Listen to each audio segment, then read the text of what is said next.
Hello and welcome back to another season of the Sunday Side Sessions. I am Mike Schaefer, and we are here to discuss Nebraska's game against Cincinnati, a Thursday opener, a win against a Power 4 team to open the season. First time Nebraska's beat a team of that equivalence, I guess, if you will. Power 4 wasn't really a thing in 2003.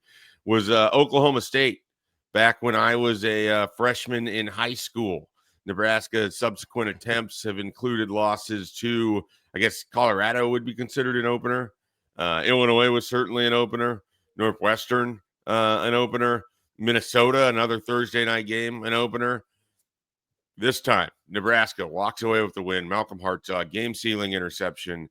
I don't remember if he landed exactly in the end zone, right before the end zone.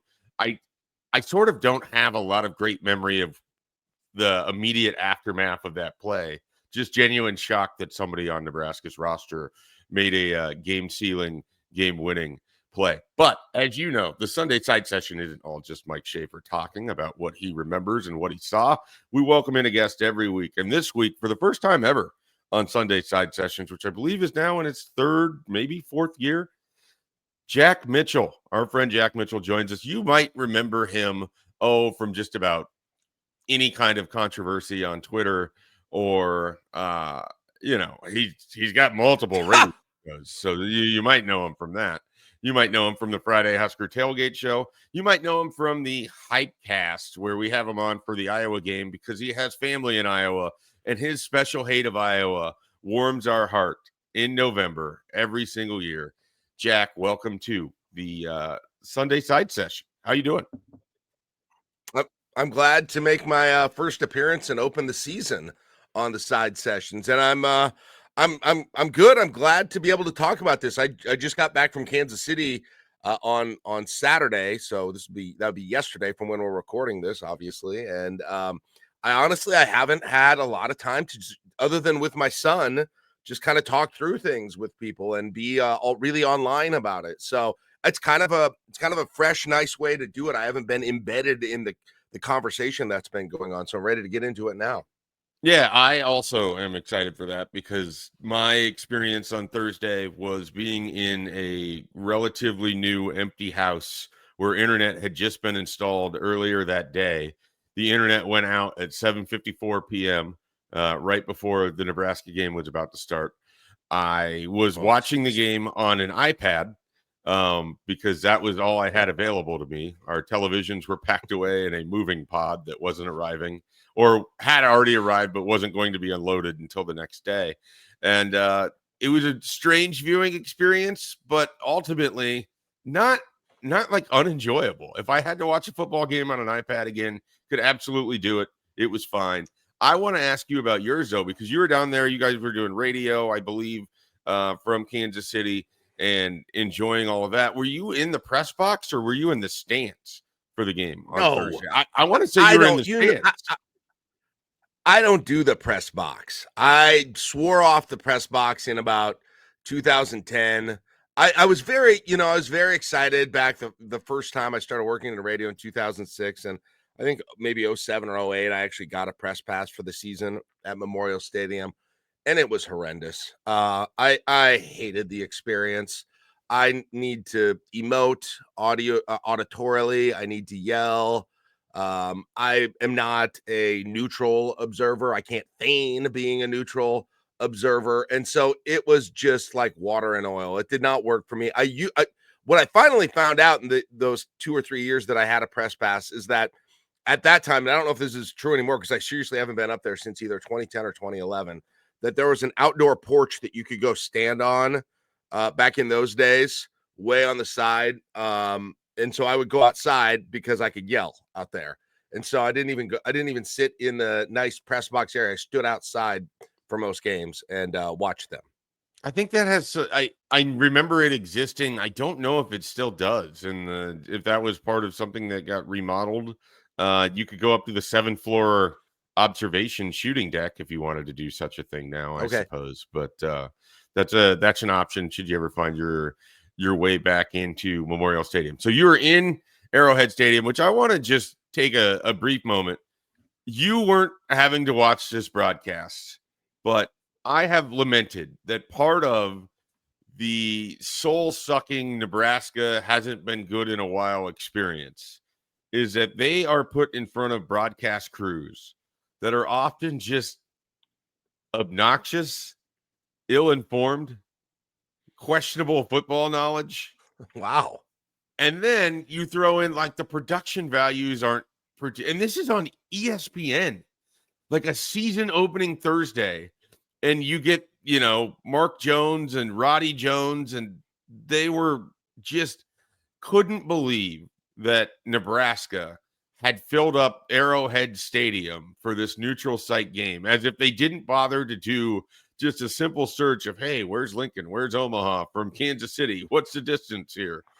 And then it's inconceivable to them that Nebraska has a fan base that travels, as if they've never heard of the, takeover of South Bend or any other sort of major road game that Nebraska has played, whether they've been good or not, or that they didn't bother to look at what it looked like in Dublin or any of these other places where Nebraska's had to play on the road.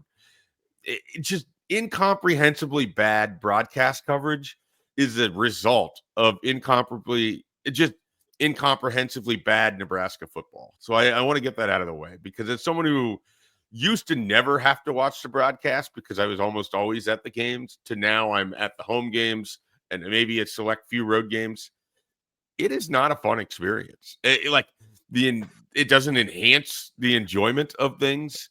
I mean, certainly Nebraska football doesn't always enhance the enjoyment of things, but just good Lord, you're the worldwide leader in sports. You're throwing money at everything. Find a way to find better broadcasters, or at least educate them on stuff.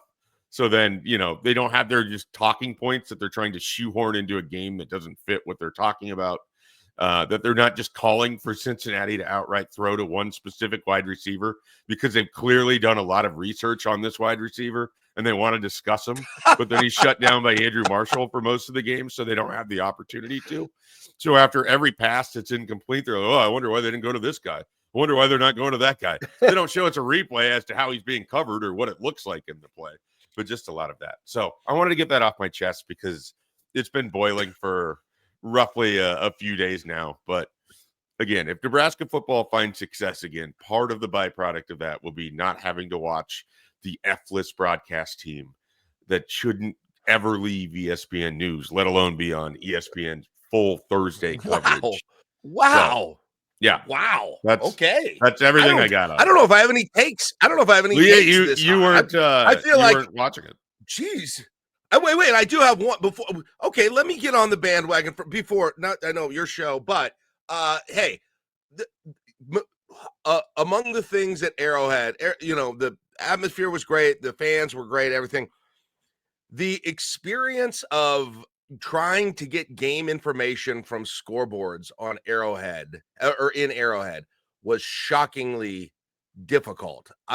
Finding a down and distance on a scoreboard in that place was very. There was one, but it was. I mean, there was literally one. There was one place where they had clock and down. They don't and have distance. ribbon boards. They use them all. Apparently, the people who've seen Chiefs games tell me that they typically have more of that information on the ribbon boards, but it was constantly running an ad or world's loudest stadium or something. And there was just, and then the football scoreboard things, the old timey football shaped scoreboards that they've got, they're only video. Like they don't have any information on those whatsoever. Like it's, I mean, I was a little disappointed by that part of it, to be honest, with the whole Arrowhead experience. I've only been to Arrowhead one time. It was a late November game, and we were sitting 3 rows from the top of the stadium. It was unbelievably cold, though not as cold as the legendary 2006 Big 12 championship game, where people that I know that have said that is the coldest they've ever been in their life for a sporting event.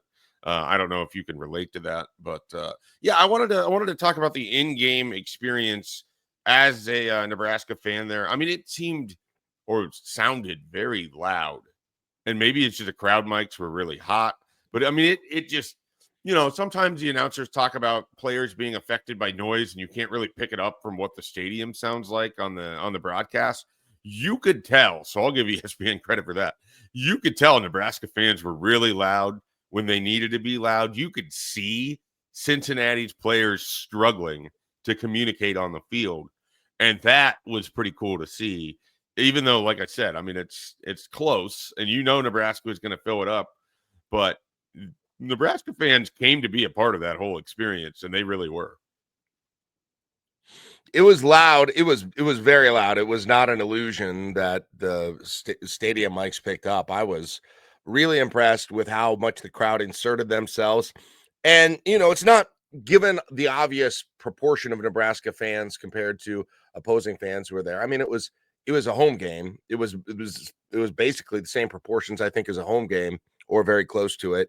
And then the fact also, I think this factored into that, Mike, too, is that it was kind of a crowd that skewed fairly young. It seemed like to me as opposed to a typical Memorial Stadium game, just because obviously to do the travel and get around and do all of that. And so I think you had maybe a little bit of a younger, more raucous crowd on average at that game than you might have at Memorial Stadium.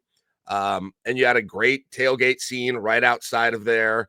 And so I think that all contributed to it. And I think that all came together for what you saw in terms of the sound, especially at the end of the game, really starting to impact Cincinnati. And man, that was good for the fan base. It is like you talk about the ESPN crew being kind of surprised by the whole thing. And while you're right about in terms of the preparation, the surprise, we should not take for granted that something like that can happen after so many years that have been subpar for this program. And yet still, they're playing in Kansas City another year. Let's get down there. I mean, Matt Rule, this team, this program, everything else, they have themselves with a fan base that it is almost impossible to lose, for better or worse.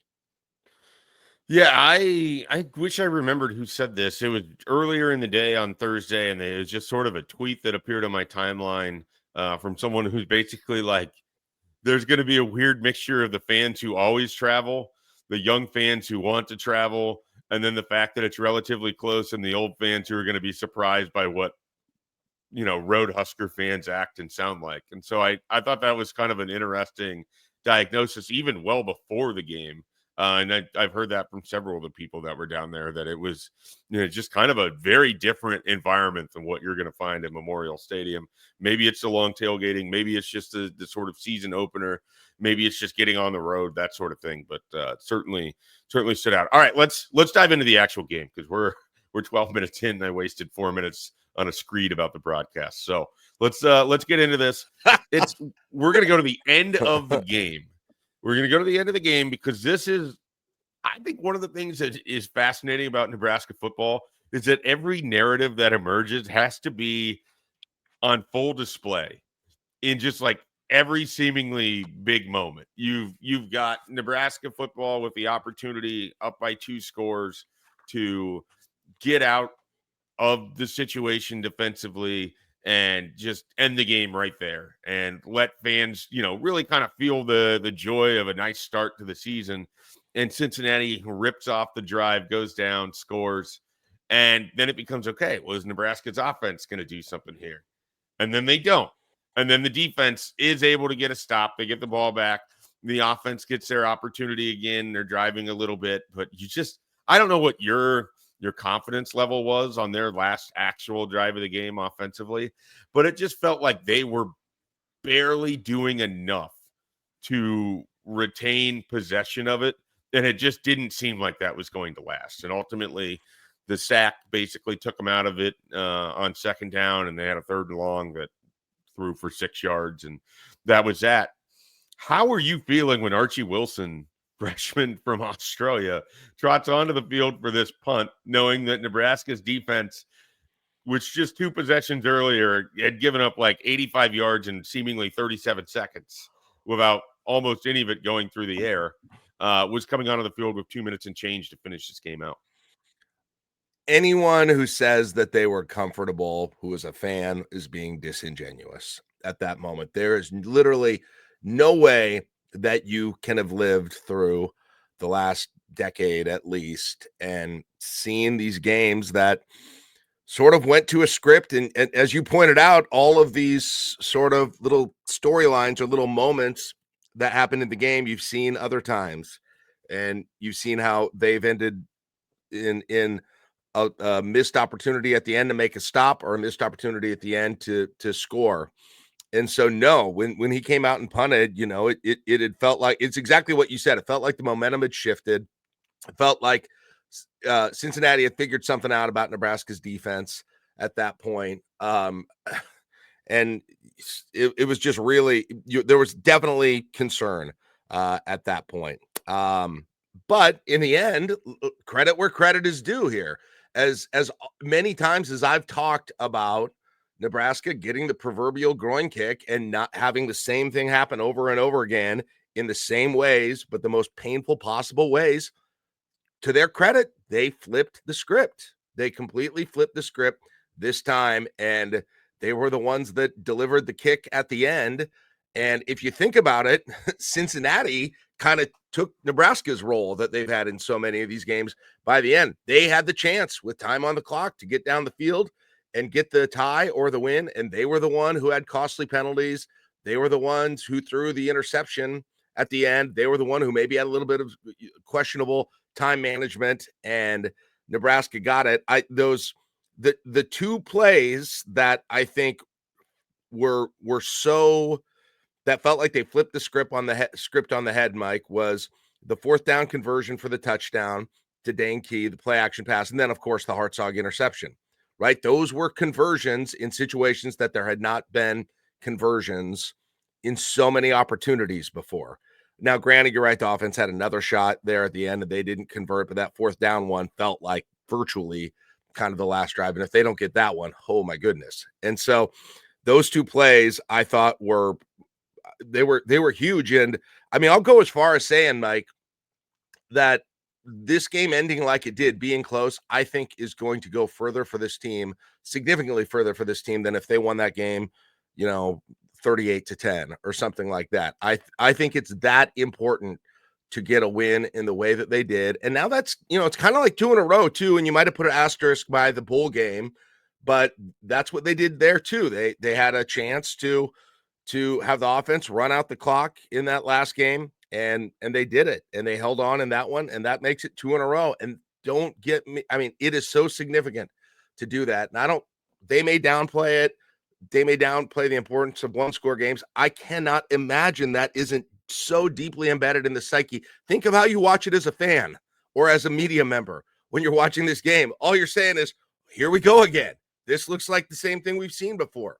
And now they have got 2 data points, 2 experiences where things went right for them at the end, despite problems that happened. And the more you start getting that in there, getting those experiences in there, the less you freak out when the bad moment happens, and you stop saying, here we go again, because it's not here we go again on those things. So yeah, to your point, you're right. It looked like one of those same games again until it wasn't. And that's, to me, that's more paramount than anything else we can talk about with this game, I think. As one of the pioneers of the I-80 Club, where the Groin Kick Chronicles originated this summer, the series of podcasts going through Nebraska's painful losses and just sort of charting all of their losses. Has there already been an internal discussion about the Cornhusker Cup Chronicles, where Nebraska pulls through now that that's a great idea? People always said, why don't you guys do one about the wins, being so negative? Well, it's called the Cornhusker Cup Chronicles. That's actually a good idea. Now the blocked, Cornhusker Cup. That's probably better than any name that I had thought of. Yeah, it felt like they had the cup on, it got blocked, and we've got 2 in a row of those now. And maybe it's a new era for these sorts of games. But I think it can't be minimized how good that is going to be for this team and their psyche going forward. When you go to the, I don't know, they call it 1,000-foot view, 500-foot view, some indeterminable amount of feet that seems large, and your viewpoint from there, just ignoring sort of the relief euphoria of not having to go through the cycle again, what's your kind of biggest takeaway from Nebraska's win against Cincinnati? Like, where What is the biggest thing that you're sort of walking out of that game with, thinking about this team, this season, what's ahead for the Huskers? Um, uh, so I will put a disclaimer right on the front end is that I heard any takeaway that I had about a player or something that went well or something that went poorly. I have now seen enough openers in my life to realize that everyone gets caught up in the trap of assuming everything that happens in the opener is going to happen for the rest of the season, and it literally never happens that way. Yet every single season, these conclusory comments about what the team is happen all over the place. And so everything that I'm I have one about, caveat to that. okay, The go ahead. 2015 season ending on a Hail Mary, setting up a subsequent run of bizarre ways to lose, would be a Fair enough. counterpoint to that. But that's Fair, the only fair one I have. enough.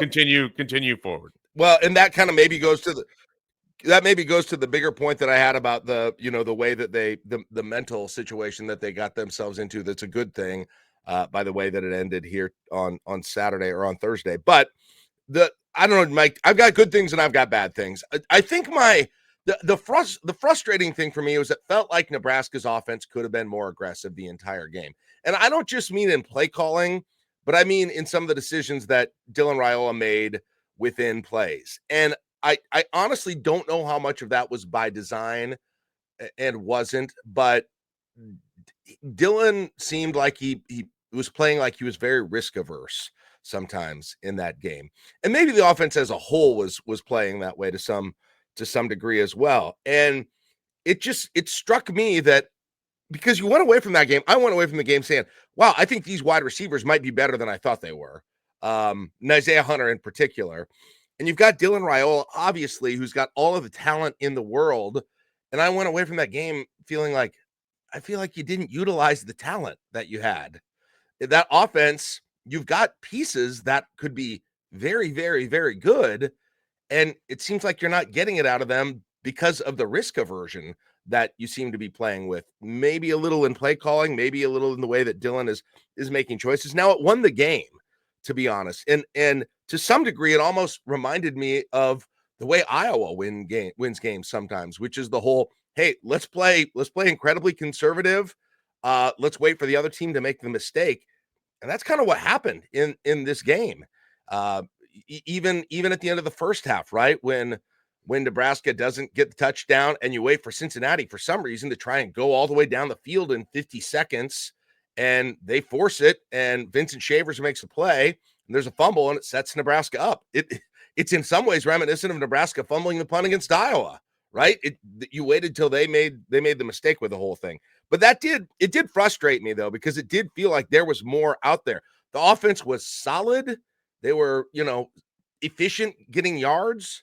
They were good. I mean, they were fine, but Steady but unspectacular. yeah, but the big play wasn't there. It's sort of like a microcosm of honestly Emmett Johnson's career in a weird way, in that Emmett Johnson, and he did it again in this game. He looked very good, like many times.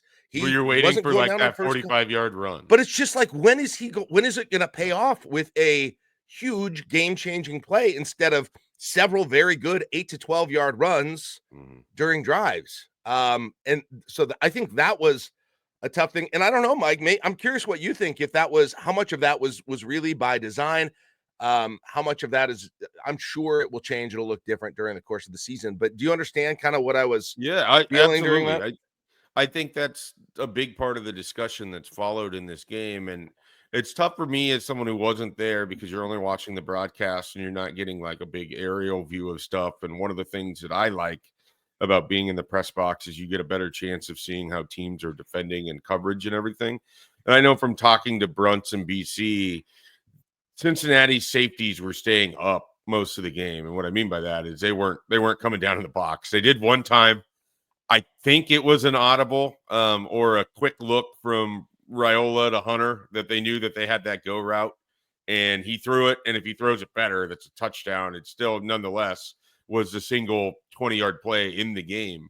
And Cincinnati, and again, I'm just going off of what I was told, didn't really do that again. They kept their safeties up. They kept everything in front of them. They were playing a defense that honestly reminded me of some Nebraska teams in the past where, it's a little bit like the 2017 Bob Diaco strategy of, hey, just keep it all in front of you. And teams generally, by and large, can't go 12 plays every drive to go score touchdowns. So bend, don't break. And that's kind of what Cincinnati did. And I think the other part of it from the Cincinnati side is, hey, we don't want this to get into a shootout. So if we force long chunks of time to come off and Nebraska to have to drive a little bit, shortens the game. We think we can hang into it, keep it as a one possession, and maybe we come out on the other end of it. I think that was all part of the calculus for a defense that wasn't very good last year. Now, at the same time, it's easy to sort of like say that without considering Nebraska's offense looked like this a lot last year. Pre-Dana Holgorsen, post-Dana Holgorsen. So some of it is just for a team that runs mesh concepts as often as they do, which is a lot of crossers and all of that, you would think Nebraska could hit somebody in stride and watch them run for a long way because you see it in college football every Saturday on your television. And we saw it yesterday on Saturday when college football was getting going in week 1. And Nebraska just doesn't have that. When a guy is wide open like Cortez Mills, Dylan has a bad throw sometimes. When Ja'Cory Barney has one man to beat, he slaps him on the thigh, and somehow that ends up being a tackle instead of like a 65-yard touchdown. It's just for, not to bring up the ghosts of Black Friday past, but Isaiah Nair got hit right in the hands on a play that would have been a 70-yard track meet special, and he just straight dropped it. Like, it takes everybody to be this bad in mesh concepts to not get the yak yardage afterwards. And I think BC told me Nebraska had 108 yards in yards after the catch on 242 yards passing and 42 pass attempts. That's terrible. That's not good. And so on one hand, game management, pretty good from Dylan Raiola. He had two very, very fortunate, didn't end up being, a scoop and score or a pick six plays where Nebraska finally had some luck that bounced their way. They had a couple fumbles that went out of bounds in ways that we haven't seen in the past. So there was part of Thursday to me that felt like Nebraska was more lucky than good. But sometimes you need that in a season. Sometimes you need to escape and build the confidence and move forward. So we'll see what the offense. I 100% agree with where you're at with just being a little bit like, hey, why does it look like this? Why, because I thought Isaiah Hunter looked good. I think Ja'Cory Barney is good. I think Dane Key is good. Luke Lindenmeyer looks like a little tank, as a tight end. Like, as soon as nobody was running harder or looked scarier to tackle than Luke Lindenmeyer on Thursday night for Nebraska. So I want to see more of that. So all of that being said, there's enough pieces there that Nebraska's offense shouldn't feel like this plodding pace every time they get the ball. Right. And so we'll see where that goes. Mike, Nebraska's had that issue with personnel before where they've had to play that way, right? Yeah. There hasn't been a wide receiver. This room. Isn't been Heinrich Harburg led 2023 100%. This isn't, they finally have the pieces. Like and to the point about the scheme, and you're right, they did play that. But guess what? Teams are going to play that way if that gives you a problem. Well, especially if Nebraska can't ever counteract it. And then I think the secret sort of disappointing part for me on Saturday wasn't the short passing game. It wasn't that they didn't get vertical enough. It wasn't that I didn't get to see spectacular plays down the field. I thought Nebraska would run the ball better against Cincinnati. I really did. And it wasn't bad, but it's sort of similar to the mesh thing. I don't know why it always looks so hard for Nebraska to spring a long run. It just never seems to happen the way that, I'm watching Utah and UCLA last night, and it's like both teams are able to rip off like a 15 to 17-yard run once every couple drives. When Emmett Johnson rips off a 12-yard run, you're like, whoa, look at him go. Look at all that space. And most of the time it's like, there's 4, there's 6, there's 7, there's 2, there's 1, there's 8. It's just they're living in the single digits. And I don't understand why Nebraska's offense just struggles to generate big plays as much as they do. And so some of it to me is that they didn't run the ball well enough to force Cincinnati to have to come up to do some stuff. Then that would open up the passing game. Yeah, that's right. And then even though you look at it, Emmett Johnson had over 100 yards rushing. If you would have told me at the outset of the game that Emmett Johnson's going to have 100 whatever yards rushing and then another 50 yards receiving out of the backfield, I would have said, okay, well, that's a wildly successful running day. And I don't disagree with what you're saying either. It's just that there were a lot of runs too where there was nothing there. Right. And it's it's a little bit too bad for Emmett Johnson because I thought he was very good. Again, I think he's been very steady. He could take we would all love to see him take just that next step and have the game breaking ability. And it's a little tough for him because he's got to be everything in terms of that running back room right now. Like he doesn't have the 32 ability touches. to be. Yeah, he doesn't have the ability to be, hey, this is just kind of my role, right? You're gonna bring in a real speedster running back that's gonna rip off the big play for you. He's got to be everything: the receiver out of the backfield, the short yardage guy, the big play guy, the all of Steady. those. Yep. And that, to me, honestly, that would be the other concern that I have coming out of the offense is just I wondered about it in the spring. I know they kept trying in the transfer portal to bring over another running back. I kept thinking there was going to be another one coming in, and they talked about their confidence in the rest of the room. And of course they've got to do that. But the way that they used the running backs did not Mike suggest a whole lot of confidence in the room behind Emmett Johnson. No, it really didn't. And it's a little concerning because I don't know if that version of Emmett Johnson can sustain 32 touches a game. Obviously, he won't need it against Akron, or you hope he doesn't need it against Akron and Houston Christian. But we'll see. I mean, when you get that Michigan State, Maryland, Minnesota, the 4 M's in the middle of your season sort of thing, like what he looks like at the end of that Minnesota game, I think is really going to kind of determine how Nebraska plays at the end of the season offensively. So, we'll worry about that when you get there, but that's certainly a long-term thing. But real quick, can I build on what you said? I don't want to be all negative guy either, though. Luke Lindenmeyer, I've been waiting. I've been waiting for you, Luke. Where have you been all of my life? I watched Nebraska play Iowa year after year, and Iowa's always got this tight end, and they're usually really NFL quality guys, but even if they're not, they've always got this tight end. And I'm like, how can Nebraska not get a guy like that and use them in an offense where it almost makes more sense to use a tight end like that? And he looked like that. And I was almost openly weeping in level 3 of Arrowhead Stadium.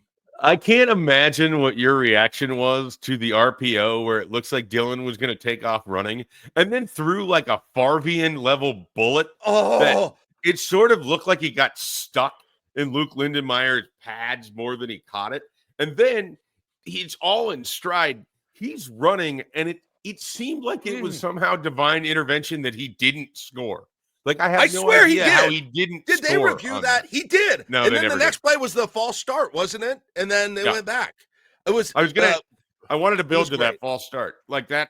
I want to kind of finish off the lowlights here on the offense, and then we're going to jump over to the defensive side of the ball. Sorry, I got positive. Sorry, my bad. No, you're all right.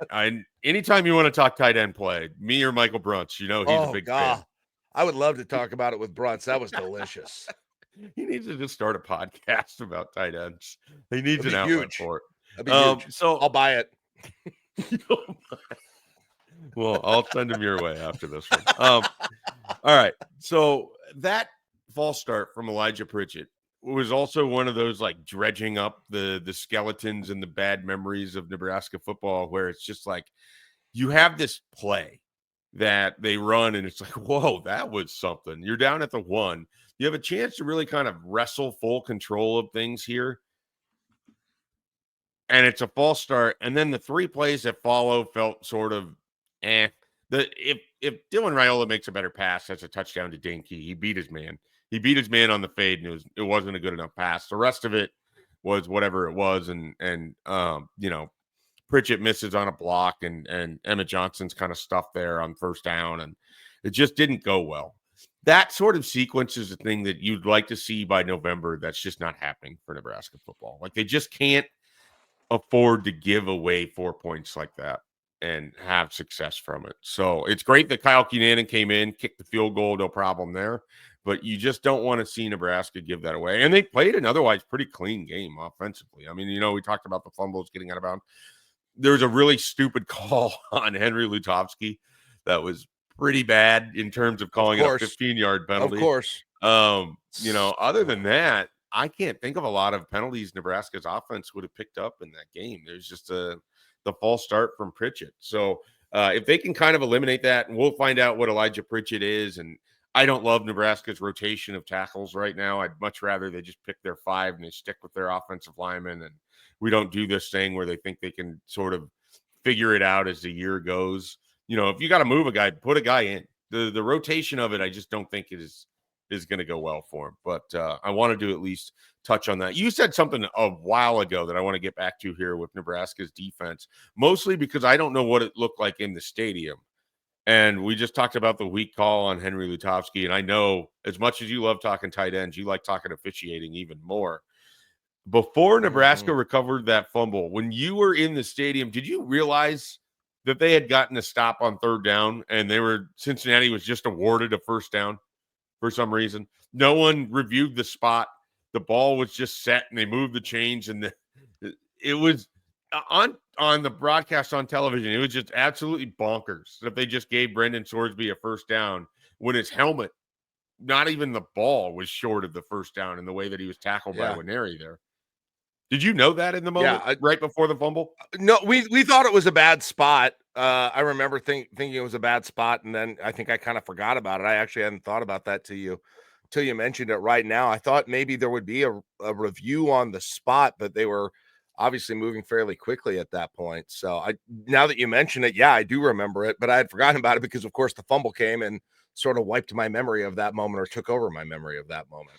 Yeah, that felt like instant karma.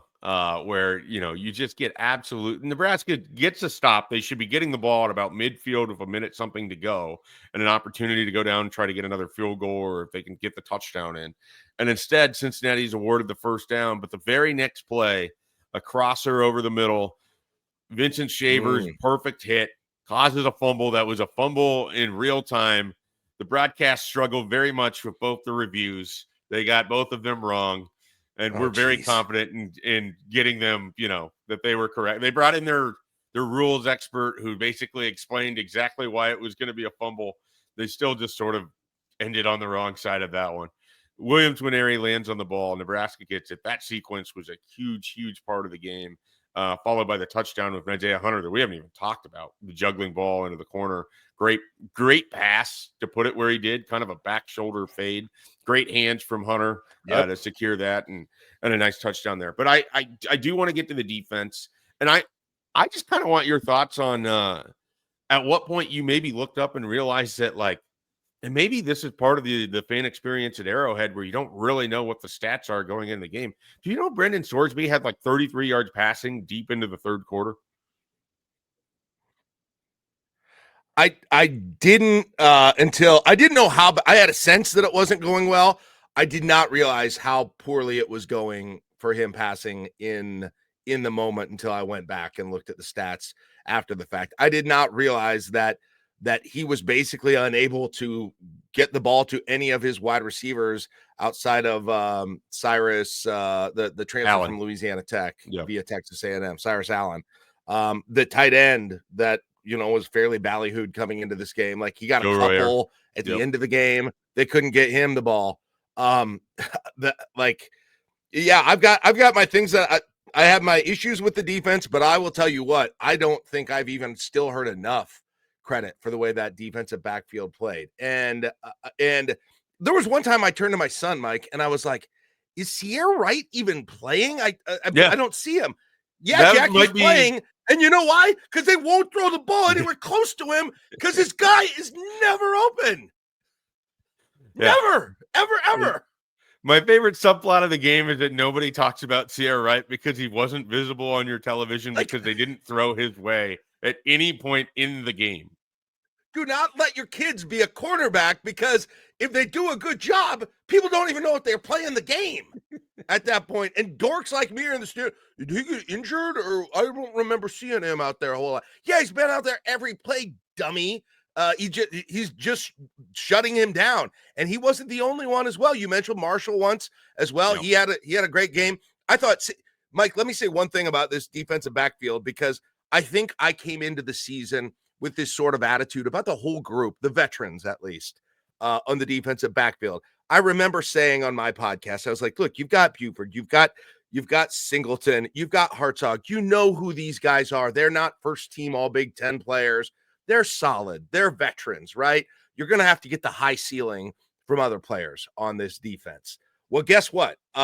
They must have heard that and wanted to prove me wrong on that one, because I thought they all played, with very few exceptions, incredibly solid. And then you throw Marshall and you throw Jones in there. He was blanketing guys during the, like, I saw some of what I have not heard a lot about, and you saw this again if you were in the stadium, probably more than on TV.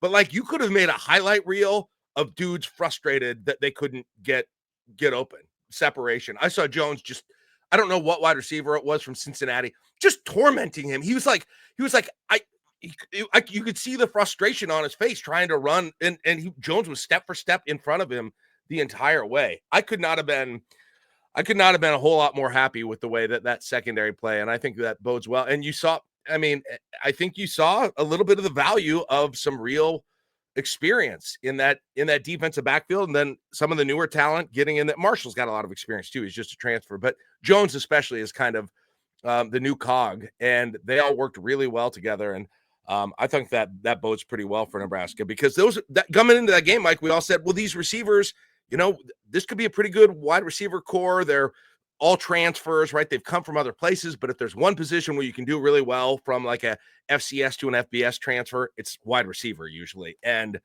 Sorsby, man, he had a rough night passing the ball with, by the way, in a lot of cases, not a whole lot of great pressure on him, or not pressure that got home, to be honest. Yeah, I'm glad you said that at the end, because that was something I probably haven't done a good enough job sort of complimenting the defensive backs on. It wasn't like they were getting pass breakups or winning in coverage because someone was getting home really quickly for Nebraska's defensive front seven. They were just really good in coverage. It's funny you said that about don't let your kids play corner because you might not see them, because the opposite was Donovan Jones, who was all over the television. That's true. On Thursday, or the That's iPad true. in my case, because from the very third down where they tried kind of a quick out throw, and he had knifed through there and just perfectly stuck the guy and upended him, and then got up and kind of celebrated. And it's like, oh, Donovan Jones, nice sort of play. And there's like, oh, Donovan Jones again. Oh, Donovan Jones again. I mean, there's multiple plays that he had, and he was very good coming up in run support as well. And this is a guy that's a redshirt freshman that I watched at Omaha North a few years ago. Absolutely loved watching him play because he's very instinctive. Like he was kind of playing this sort of safety rover spot for North, where, they had the trust in him that if he felt like he needed to play back because they were going to try to go deep, or he would come up if he thought it was going to be a run. So I'm going to have a lot of fun watching him play. He's a guy that I think there should be a lot of excitement for what he can bring to this. But yeah, you're right. That secondary played really well. And even when things didn't go great, and I'm kind of guilty on this, I picked on him a lot because I thought he really struggled last year with eye discipline and play action. Deshaun Singleton had his moments again on Thursday. He over pursued on Brendan Sorsby. He over pursued on another play, but he also stuck a few guys at the line of scrimmage. I think you got to take the good with the bad with some of that. And Malcolm Hartzog, very similar. You're going to have sort of those experiences like 4th and 7. Nebraska only sent 3, and that's a whole nother conversation. I'd much rather see them put heat on Sorsby there than let him sit back and throw. And he was able to find Allen for the first down on Malcolm Hartzog. Then Hartzog gets called for the PI, but then he comes up with the interception. That's his 8th career interception at Nebraska in 4 seasons. He didn't have any in 2023. So he had a bunch in 2022 though. That's funny. He had 4 as a true freshman, and then he had 3 last year, and he has 1 already this year. He has 8 career interceptions for a guy that I think is much of a lightning rod as any defensive player over the last couple years. And I give him a ton of credit for sticking in there and making himself someone the coaches have to play. Because if he wasn't good enough, this staff would have already moved on from him. But he does enough and he puts himself in there, and he had the opportunity to end the game on Thursday, and he did it. And I think that kind of speaks to what a Marquise Buford and a Deshaun Singleton, again, it's not always going to be perfect, but they're good enough. And between John Butler and Addison Williams, you have two defensive coordinators that are defensive back coaches. Phil Snow, same thing. They have so much knowledge in their secondary for coaches that to impart to these veteran players that really that could be a strength of this team for the rest of the season. I think they need some more help up front, though. I mean, you nailed it. That pass rush was almost non-existent. 100%. So Williams, Nwaneri, a little bit of blitzing. They missed badly on a blitz that allowed them to Sorsby to escape for a first down late in the sort of fourth quarter, I think. But they got to find a way to generate some pass rush. And of course, we haven't even talked about the rush 100%. Defense. And I don't know how much time we want to actually spend on that because there's not much you can say. Like, they have to be better. Yeah, Mike, on the front seven, I'm not saying that nobody is going to emerge, but I really hoped, at least in that first game, you would say, hey, we got some guys, we got a guy or two who looks like, hey, they could be a bit of a game wrecker. You missed Ty Robinson way more than I was. I was a little concerned that would be an issue, but I don't. Maybe some people would say Nwaneri, but I didn't see anyone in that game where I was like, okay, that is a bona fide playmaker that you've got who's going to be able to wreak havoc in the backfield, who's going to be, if they're going to be quick into the backfield. I mean, goodness sakes, even if they did get in the backfield, Sorsby got away every time, Mike. Like, even though they didn't have consistent pressure, when they did, it didn't get home. And they're going to have, and I'm sure there are going to be guys in there that we're going to say later in the season, look, are way more significant playmakers than they looked in this first game, but they're not going to be able to. They're going to have be a lot more disruptive on the front seven. There weren't a lot of guys just really winning, looking dominant on that defensive seven. That's probably, in terms of a performance of a group, position group, or a couple of position groups, that's probably the most disappointing thing to me of the entire game. Is I had confidence, right? I had confidence that it's a little bit about the system, right? And even though that the Nash Hutmakers and the Ty Robinsons and the Bears and whomever that they're gone, that it's going to be about the system. You've got guys who weren't starters, but they had a lot of experience, and we've seen them make plays before. But it wasn't there, at least significantly, on Thursday night, and so I really hope to see those guys develop. But keep in mind, again, you don't have a lot of full-time starters at Nebraska on that front seven, other than like Javen Wright, really. Other than that, nobody on that front seven has been playing. They played some, but they haven't kind of taken that full-time sort of starter role. Yeah, I think it's important for me to tell myself that with Nebraska, especially with the defensive line, it's going to be more of how they look in November than how they looked here in August. And so if they can continue to kind of steadily get better, because it's easy to remember 2023 Nash Hutmaker.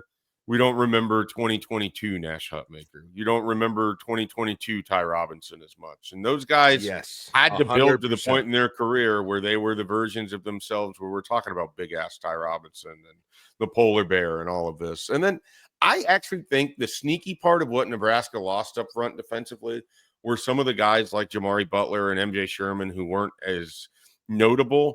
But those body types, like you're replacing, you're replacing guys that had played a lot of snaps and were big and physical. With Deshaun McCullough looks like a small forward out there playing on your front seven, which that's not supposed to be an insult, but no, that's tough in run support. I mean, he just got eaten up by Cincinnati offensive linemen a couple times, and I think he's someone that Nwaneri looks long, but he doesn't look huge, right? What I loved about Nwaneri, and I thought why he kind of stood out relative to the others, his backside pursuit. Like if the play got away, he made quite a few tackles for someone who's 6'7", who was running down the field. So he was pretty relentless in how he was playing. Now we want to see him make more tackles for a loss, play upfield.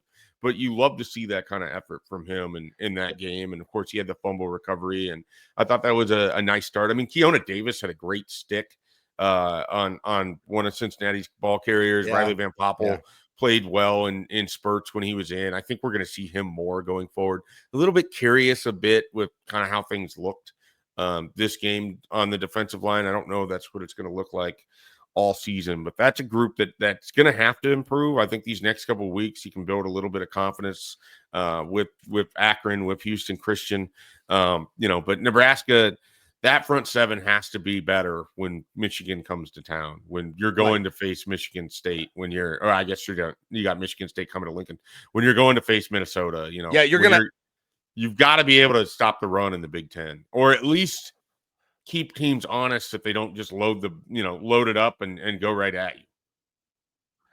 Yeah, between Judy and Lenhart and Van Poppel, who else am I forgetting? Kind of the old guard, the next class coming up from this defense. Keona Davis would be another one in that group as well. You've got to, out of that group, that's where you've got to have the ascension that you saw from the Nash Hutmakers, from the Ty Robinsons. You need to have their good years from a couple of those guys, and that's what they expected. I'm sure they thought Riley Van Poppel was going to step in, I think, to the role of Nash Hutmaker. I think they thought Keona Davis was going to step into a role of Jamari Butler or something like that. They thought that about Cam Leonard, and I'm sure they still do, and they very well may. But that I would put that group of four guys is incredibly key to having a defense that's going to have some of the success they've had the last 2 years. Let's jump over to special teams, an area that largely pretty good for Nebraska on Thursday. I want to walk through a couple of scenarios here. What if you can go back and remember what life was like before you watched it happen? What were you thinking when they brought in a kicker for the 52-yard field goal, knowing everything that that Nebraska special teams has gone through over the last couple of years? And Kyle Kinanon's coming out there. Cincinnati's up 3-0. Nebraska's offense stalls out at the 35, and they've got to get points here. Like, they can't not get points. And here's Kyle Kinanon. What were your thoughts? First of all, I thought they were going to consider punting it.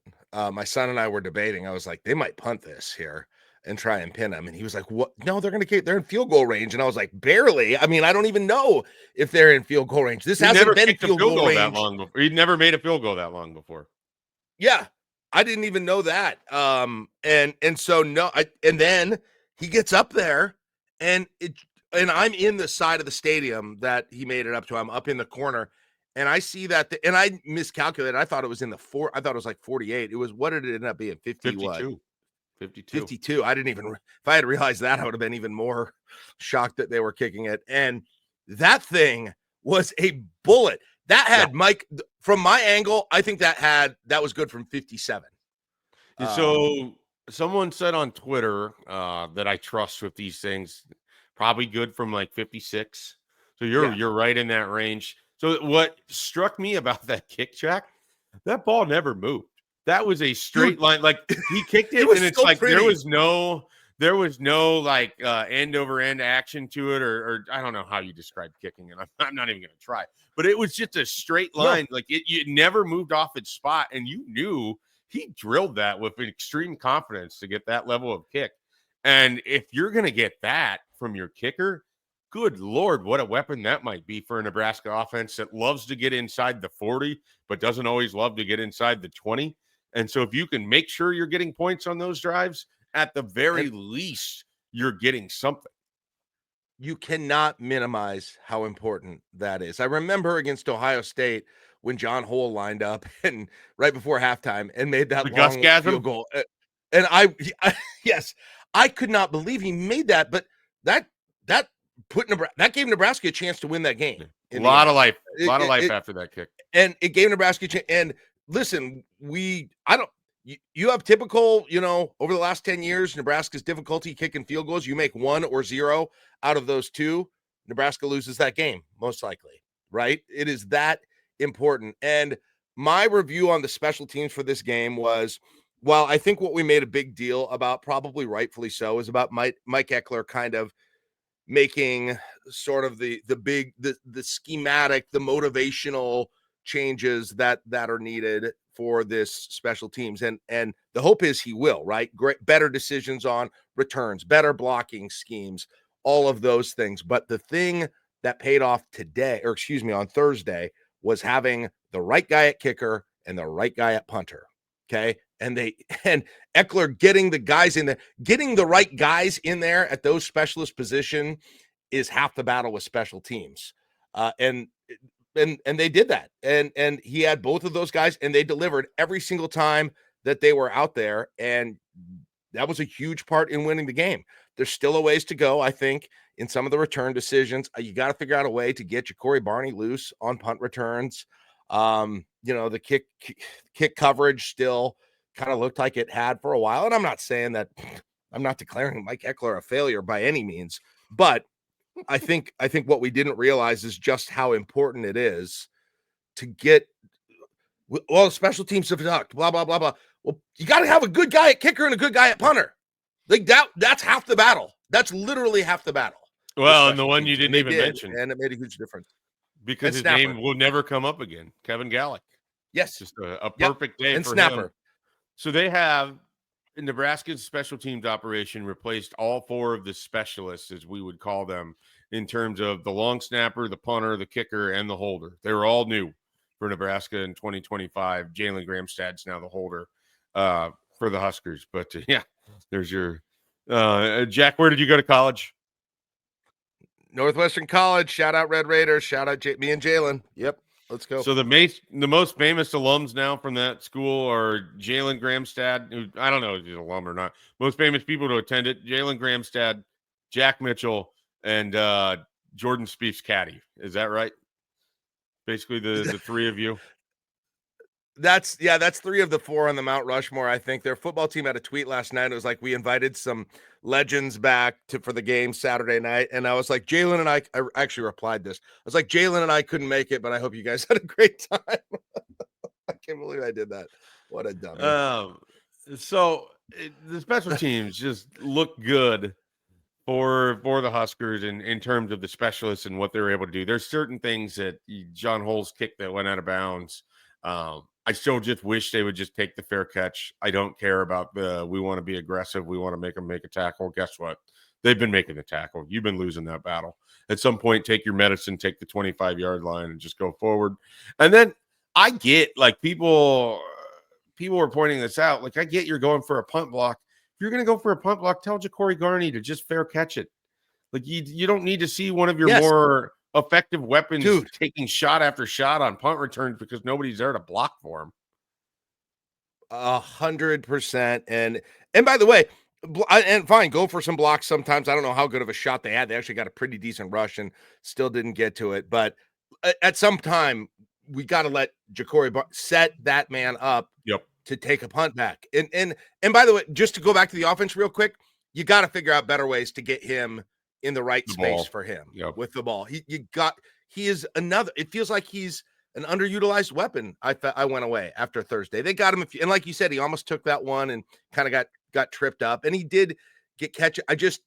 I want to see him in more space somehow. It is not necessarily behind the line of scrimmage, that kind of a thing. Dana Holgerson's been Nebraska's offense coordinator for 5 games now.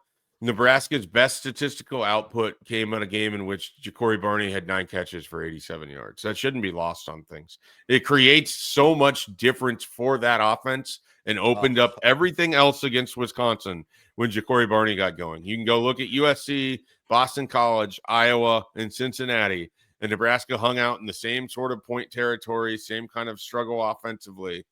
And Ja'Cory Barney is right around 20 to 30 yards in those games. Mike, you talked about the running game, opening up some of the deep passes. How about Ja'Cory Barney kind of in the middle of the field, sucking those safeties up a little bit?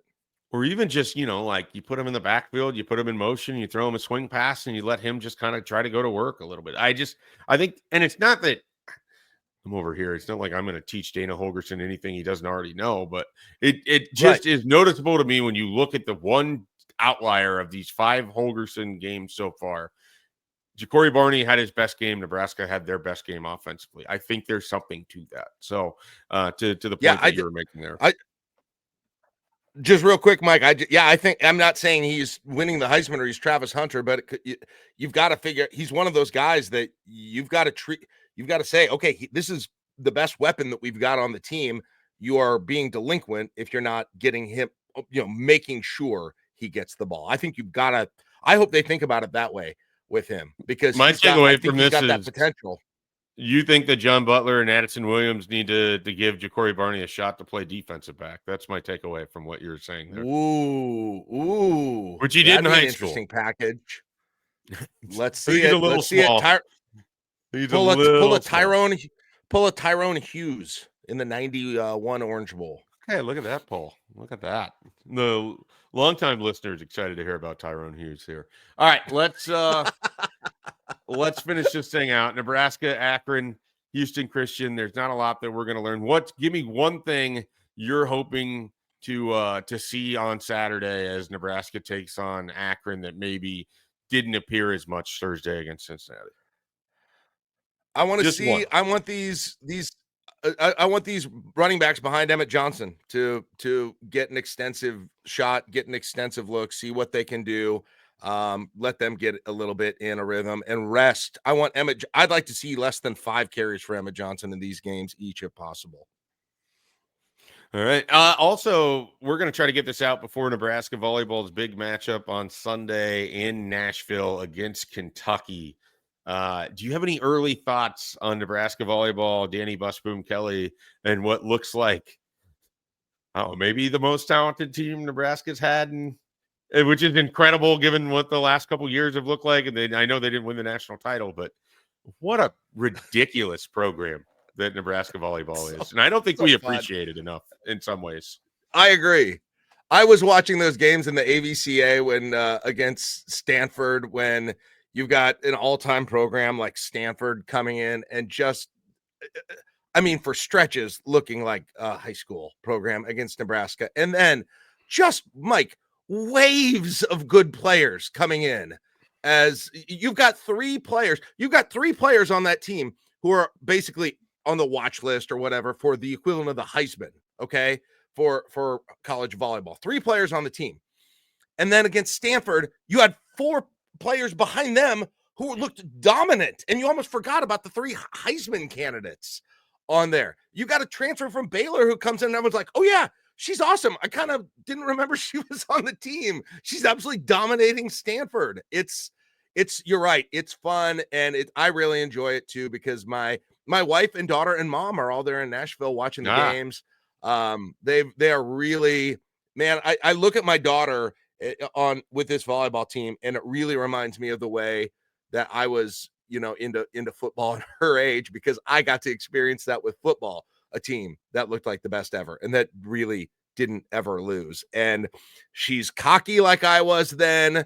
She has grudges against the other team. She has high expectations, but she's going to realize when she's older, she got to go through one of the best collegiate eras of any team in any sport when she was a teenager, just like I got to. So I really am enjoying this for her and for the entire fan base and for myself too. So it's a lot of fun.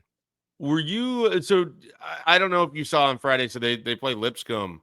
They set an attendance record for that building. They've set attendance records for multiple buildings now. Is it possible Nebraska volleyball can be like the Savannah Bananas of volleyball? Is this like a thing? Can they be the Harlem Globetrotters of volleyball? I think the best comp, Mike, really is maybe UConn basketball, women's basketball, when they were in their heyday. Yeah. When they would come, because they came into Lincoln, I think, for a game on the road, and it was just like a buzz all over the place. They played at Pinnacle Bank Arena, right? Yeah, I believe so. And like everyone was aware that they were coming in, whether you were a basketball fan, women's basketball fan or not. It felt like, wow, I should go out and see this. Like, this traveling show is coming to our town. I should go see it. But it's even, kind of bigger, but like they're the team. They're the team. Like, I don't know what to say. Like, they're Duke basketball, they're UConn women's basketball, they're Alabama football. That's who they are right now. And it's not going to last forever for whatever reason. And so I would encourage just what you said. If I hope people are enjoying it. And it's not a guarantee that they're going to win the national championship either. But in terms of their perception, they are it right now in the nation. They're number one in terms of ratings, in terms of coolness, in terms of attention, in terms of star power, in terms of fan base. Number one with a bullet right now. And it's pretty cool to be in the middle of it. Yeah, and I think, this isn't any kind of slight at John Cook, who's maybe the best to ever do it, but I think Danny Busboom Kelly is sort of the perfect coach in the perfect time for this team. I mean, yeah, your daughter is going to just glom onto the personality of Danny Busboom Kelly immediately. Mike, I don't know that the fan base is aware of, one, how competitive she is, two, she's got like that, swagger to her that, not that John Cook didn't have it, but it's a very different thing when it's coming from Danny Busboom Kelly than when it's coming from John Cook. I 1000% agree. I'll admit I didn't know her all that well. I don't know her personally. I've never talked to her. I know John Cook pretty well, but I did not know Danny, and I hadn't even heard enough from her, even, a little bit from her as Louisville coach. But there were about 3 times this offseason and leading up where she said things. I probably the most notable one is when they were number one in the polls, and she was like, "Yeah, I figured we would be. I voted us number one." Like, and then it's not only that, but they'll cut to her. I don't know if you saw that Stanford match, but they'll cut to her on the bench, and she's reacting the way that I am to some of these ridiculous. Like Rebecca Alec will just put down one of those dunks, and Danny is like kind of. I can tell she kind of wants to just walk out the room like I do, laughing. And they talked to her in between sets during that Stanford match. And you know how it is when a team's got a blowout in any sport, and they do the halftime. They're like, well, we still got a lot we can clean up, right? And we got to hold on to this. We can't let down at this thing. Danny was like, they're making some amazing plays out there. It's just like, it is very different. I don't know that it's, you're right, though. It's going to be more fan friendly for a generation. And especially, I think, a generation of girls too. And I think that's awesome.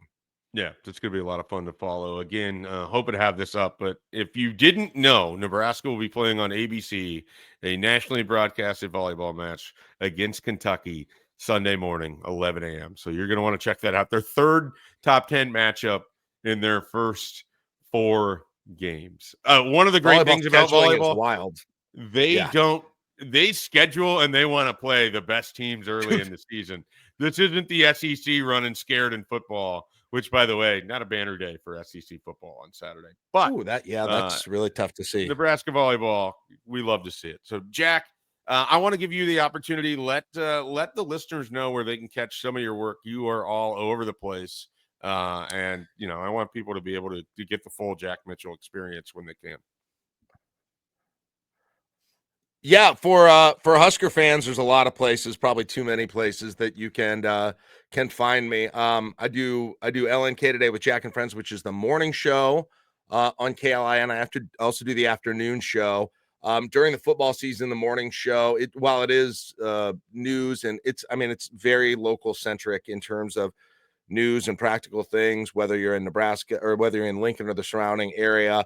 But of course, during football season, football is a huge part of that. And especially during the 8:00 hour of my show, I line up guests, Mike Schaefer being one of them, that talk football with me every day at 8:35, or Husker Sports. I got Schaefer on Monday at 8:35. I got John Baylor Tuesday at 8:35 in what I believe is the only year-round interview in the nation with a women's volleyball play-by-play announcer. I'd be surprised if that's happening too many other places. But with Baylor, it's very easy. Jag Attack, it's great. Here we are again, once again on a Tuesday morning. Wednesday, I've got Caleb Henry for Husker Max, who joins me. Thursday, I have Kyle Crooks, play-by-play voice of Nebraska football. And then on Friday, we blow out the whole show. It's me. I reunite with John Bishop. I started the Husker Tailgate with him back in 2008 or 2009. And also Kevin Suits, Nate Roars, my co-host on my show. So we talk Husker football from 6 to 9 on Fridays. Mike's been a part of that show before too. He can vouch for sort of its formats, a little bit different maybe than what you'd see on sports radio. We do some fun things, helmet stickers and opposition disposition, and take a little bit of a different look. And then And then I do the afternoon show 5 to 6. And then probably most notably on there, if we can work it all out, starting this Friday, we will be doing a Super Friday feature where I will be going live with 1620 The Zone on both stations with Josh Peterson, John Bishop, and myself during my afternoon show. I believe it'll be just during the last half. We're still figuring something out. So that'll be your final half hour of radio in the week, and you can hear it both on KLIN and 1620 The Zone. And then in my side gig, I do the I-80 Club, which I do podcasts with Josh Peterson during the season, and we'll do one in post games Saturday nights after Nebraska plays. Those will typically be at 8:00 unless it's a night game, and those are free on YouTube. We do Saturday morning coffee, so go to the I-80 YouTube page and you can watch us on those. And then if you want to get more involved, you can become a patron there. I think that's it. There's probably more, Mike. It's a lot right now, I'm not going to lie, but honestly, today having you run the show and being sort of the interviewee was oddly pleasant, and I really enjoyed that. To be able to just talk ball like that. So had fun. Hey, today. I'm just glad it worked out to get you on your first Sunday side session appearance. We're happy to have you. You are now part of the rolling list. We'll get you back in for 2026 when that rolls around. Who knows what Nebraska football will look like at that point in time. So we've got the whole season ahead of us here at Husker 24/7. You'll be able to catch the Sunday side session every Sunday following a Nebraska game. And of course, there's plenty of other coverage you can get at Husker247.com. We have a lot of coverage that has come out of that Thursday game. We've got a lot more that's going to be rolling as Nebraska plays Akron. We're going to have our usual podcast on Tuesday. We're going to have the Hypecast on Thursday. We've got a guest that's making his Hypecast debut. First time in Hypecast history. I don't want to give the name away yet, but this is someone that you have heard and watched on football broadcasts for some of you your entire life. For some of you, his entire life almost. So it is it's going to be a lot of fun on Thursday. We were able to get this to work with his schedule. So got a very exciting guest for the Hypecast. And I know it has often been referred to as the lawnmower's favorite podcast for Nebraska football. So we take a lot of pride and joy with that. I know Jack Mitchell. Or dog walker. Dog walker, yeah. One of those people, yep. One of our listeners. So we'd love to have you for that. And then, of course, check out Husker247.com. Like I said, plenty of coverage we have going on there. And it's going to be another Nebraska football season that you just don't know what you're going to experience. And who knows where this thing is going to go. So, Jack, appreciate you being on this morning. I know we ran a little bit long. Appreciate everybody tuning into our coverage here. And we will catch you next time.